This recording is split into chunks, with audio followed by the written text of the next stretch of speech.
We have been called to be set apart, and the Most High God expects nothing less.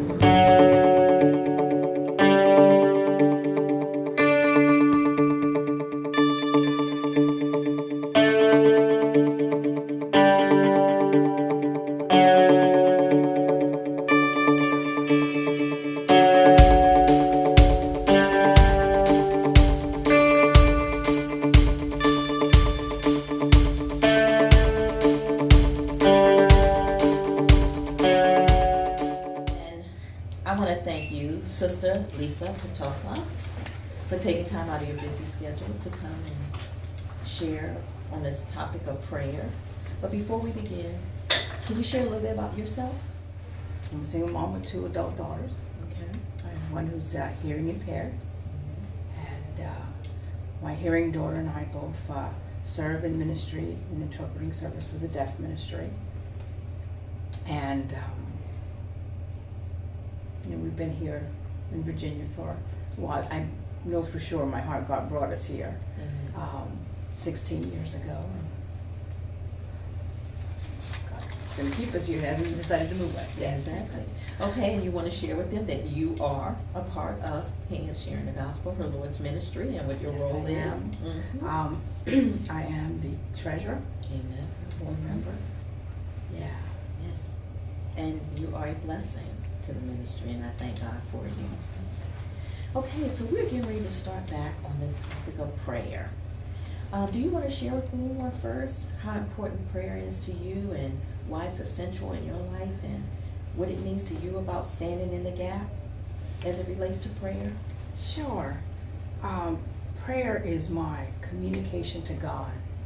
And in my journey in life, God has become very important to me. I was not always walking with the Lord, and I had some very rough challenges in life. And I think my first prayer was like, God, help me.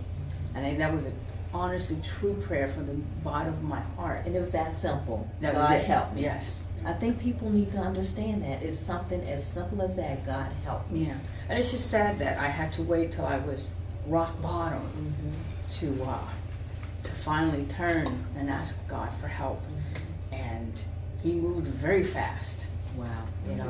I think from within a 2-year period, my life made a 360-degree turn. Wow. And for the better. And but now we still have struggles, but I know I can count on God when I need the help.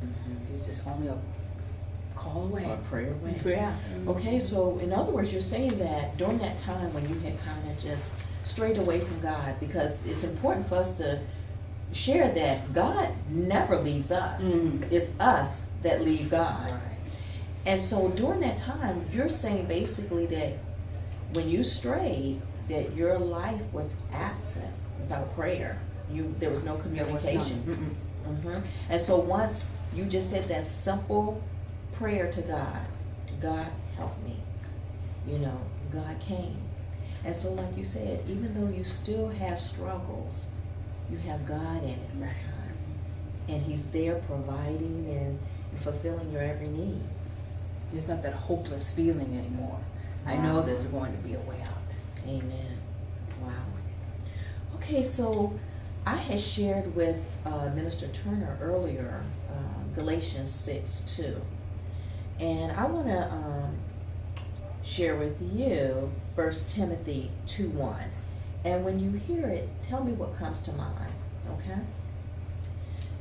1 Timothy 2:1 says, "Therefore I exhort, first of all, that supplications, prayers, intercessions, and giving of thanks be made for all men." When you hear that, what comes to your mind? And you can even share if there's anybody that comes to you in the Bible that, use the prayer of intercession or supplication. Please feel free to do that. Yeah, prayer for others, intercession is very important for me because I know what God has done for me. So when I see others in need, I don't have to wait for them to ask. Well, I don't wait for them to ask for me to pray for them. I know that with my sincere heart, and I know that God will answer according to His will, that constantly praying for others is so important for me, because I know He will answer them in His time. And sometimes that's not always easy trying to pray for others. Human emotions and strife kind of gets in the way, and it's hard to push that aside, but we have to push that aside, because that's a command for us to pray for others. So I thank you for your honesty on that, because you bring up a good point. There are times when you can have someone who is coming up against you, and God is telling you to pray. And when He says pray, He says, pray a prayer of blessing. Don't curse them. right. Pray a prayer of blessing. Have you ever struggled with that before?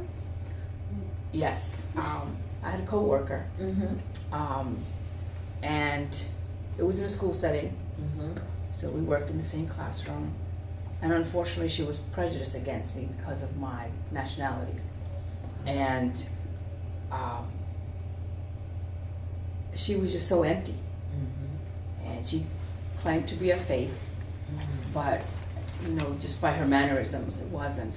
And I just was so angry against her. And God called me one time to start praying for her. And I didn't want to do it at first. But then pray for our enemies kept coming to my mind. So eventually, I just did it. I think the first time I prayed for her, it really wasn't heartfelt. But I figured, let me just keep going and keep doing it, that it will become heartfelt. And it did. And it's amazing that when I finally came to terms with that, to honestly pray for others, God took me out of that classroom situation. Wow.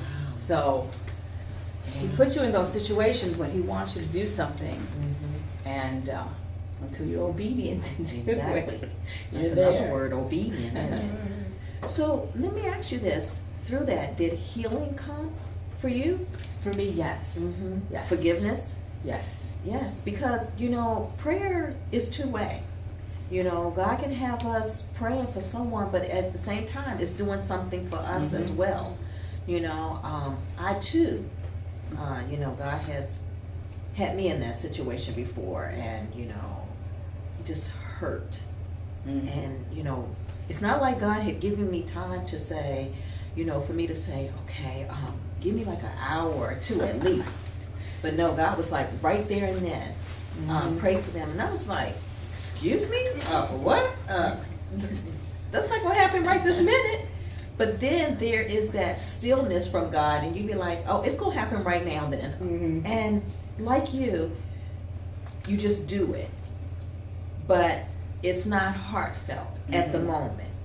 But then once I take myself out of it and do what God has asked me to do because of my love for Him, then I begin to pray heartfelt prayers. Yes. And the reason why I asked you, did you get healing from it? Because I know for me, healing came. But it is something that does take time, and it's something about the word time, because time have a way of healing, bringing healing. So I also want to share about a situation that you and I had to come together on and pray about. And I can't recall how long, but you and I was determined to pray for your daughter without going into details.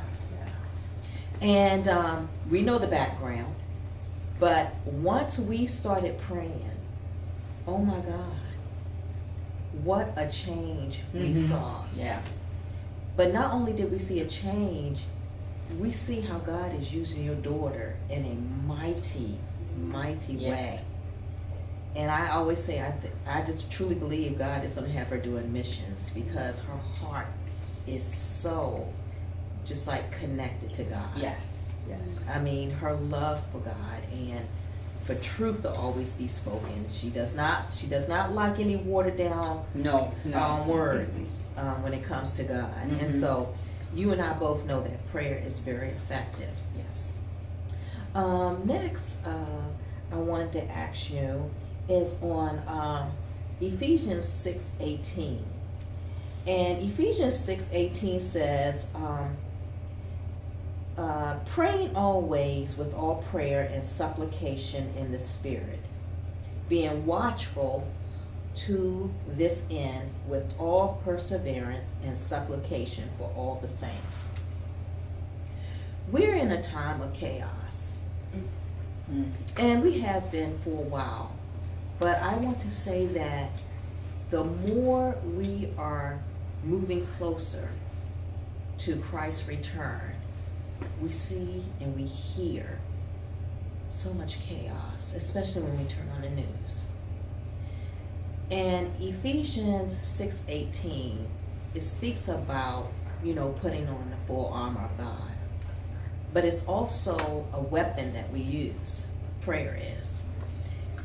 When you hear that and you think about the condition of the world today, how do you, I want to say, center your prayer? For what's going on today, I want to stay, I actually pray for clarity. Because there's so much going on, but also we're not to be surprised at the end times of what's happening. Amen. So I don't want to pray for all this to get dissolved because this has to occur in order for Christ to come. So with that in mind, I'm in constant prayer because it's it's a lot of things that talked about in the workplace, where I spend a large time, and the news, which that I can easily turn off. But for clarity and for protection, I pray because I don't want to get caught up in the nonsense. Exactly. We have to be examples of Christ, and others are watching us, and all we have to do is one little slip, and we can cause someone to stumble. So, praying in the Spirit for clarity is what I've been doing a lot lately. Amen. I thank you for sharing that. When I think of prayer, I look at prayer as I had shared with Minister Turner, when your heart is right and when you know that you are clear with God because of confession or whatever, making way to be able to enter into His presence, which is very important, because when you're praying, you need to understand that you're asking God, can I come into your presence to communicate with you? And so with that being said, when I think about the things that are going on in the world today, and I think about believers, and as we go to church and we're singing songs and having worship, we say Jesus is soon to return, but the question is, do we really believe it? But also, do you want Him to return? And if you do want Him to return, then prayer is essential. And it is time for us to say, God, shine the light on us as believers, so that when we go out here to this world, that we are representing you as we are supposed to, and that we're not being a stumbling block to anyone. But also to pray for those that are in leadership, in roles of authority, because the bottom line is God is in control, and that's what we have to remember. Nothing takes God by surprise. And if we're studying our word like we're supposed to, and if we believe the things that we read in our Bible, it's like you said earlier, it should not take us by surprise. But what we are supposed to do is trust God, that whoever He appoints to run the country, or whether it be on our jobs, to be our boss, or whatever, that he is in control. We cannot begin to think that in this world we're not going to have any trials or tribulation. Because if Jesus Christ himself, the Messiah, went through, then who are we?